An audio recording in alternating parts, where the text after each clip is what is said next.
আমি খুব করে সবসময়ই চেষ্টা করি যে বাইরের খাবার ওকে দিব না। কিন্তু আসলে এখনকার জামানা যুগ এমন পড়ে গেছে যে আমি না চাইলেও ওকে দিতে হয়।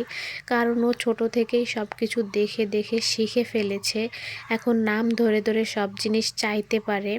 তো চকলেট, বিস্কিট আর কেক এই ৩ টা জিনিসই বেশিরভাগ চায়। তার মধ্যে সবথেকে পছন্দের খাবার হচ্ছে তার চকলেট। বেশিরভাগ টাইম আমার কাছে চকলেটের জন্য খুব বায়না করে। তো সবসময় না দিলেও মধ্যে মাঝে একটু আর না দিয়ে পারি না। যখন আর কি খুব বেশি কান্নাকাটি করে আমাকে জ্বালাতন করে, তখন আর কি দিই। তো ওই ৳১ র চকলেট আমি বেশ কয়েকটা ঘরে কিনে রেখেছি, কিন্তু তাকে দেখাইনি। যখন অতিরিক্ত যন্ত্রণা করে তখন আর কি একটা দিই, দিলে আবার খুশি হয়ে যায়। তো আমি ওকে ১ম থেকে বলছি কি যে, "তোমাকে সারপ্রাইজ দিব, সারপ্রাইজ দিব।" এটা শুনে, শুনে এখন ওর মুখস্থ হয়ে গেছে। তো আমাকে প্রায় বলে, "আম্মু আমাকে একটু সাইপাস দাও, সাইপাস।"